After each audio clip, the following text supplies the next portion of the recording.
Hola a todos, que tengan un buen día. Mi nombre es Javier Utrilla Camones y en esta ocasión les hablaré sobre el flip-flop tipo D. En primer lugar, tenemos que saber para qué sirve un flip-flop tipo D. Bueno, es un elemento de memoria que puede almacenar información en forma de un 1 o un 0 lógicos. Este flip-flop tiene una entrada D y dos salidas que son Q y no Q. También cuenta con una entrada de reloj que en este caso nos indica si es un flip-flop disparado por el borde descendente o disparado por el borde ascendente.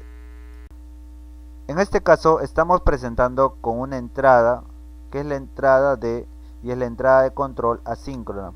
Además una entrada de reloj, ya que todo esto es sincronizado. Y también hemos colocado el 7474 que tiene dos entradas, el set y el reset, que a su vez también son asíncronas. Esto funciona de la siguiente manera: lo que hay en D se va a transmitir hacia Q. Esto sucede cuando se da el pulso de subida. Cuando D esté en 1 y se efectúe un pulso de subida, Q es igual a 1 y no Q es igual a 0. Cuando D esté en 0 y se efectúa un pulso de subida, entonces Q será igual a 0 y no Q será igual a 1. Las celdas de control set y reset tienen prioridad sobre la entrada D asíncrona y se activan cuando están en 0.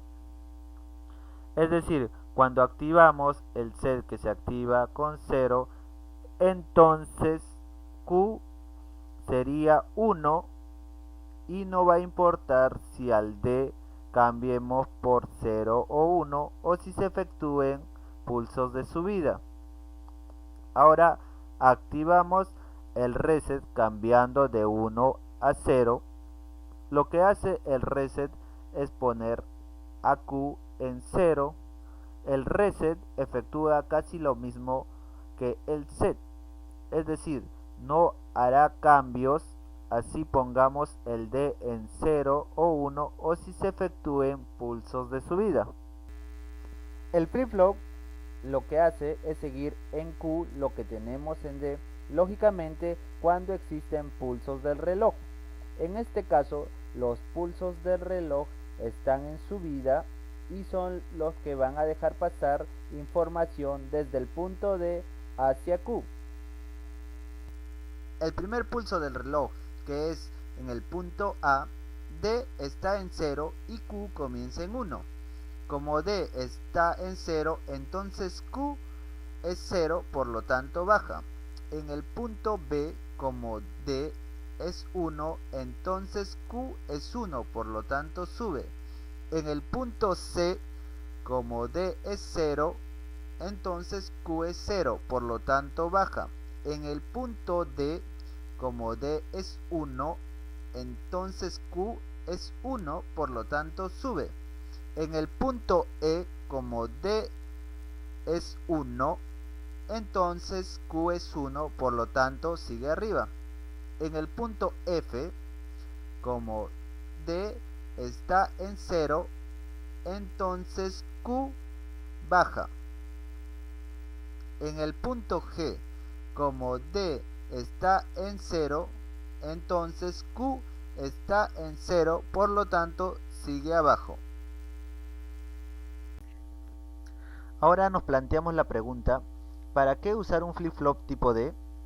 El flip-flop tipo D es usado ampliamente en una serie de circuitos para transferencia de datos. En este ejemplo lo usamos para transferir en forma paralela los datos de D hacia Q, ya que estos automáticamente no pueden pasar si no pasan por medio de un pulso de subida del reloj. De este modo, los datos de la entrada de D pasan a la salida de Q y se mantienen hasta que haya nuevos datos de D o con pulsos del clock. Probemos. Como ven, los datos de D pasaron a Q. Esta es la utilidad de los flip-flop tipo D.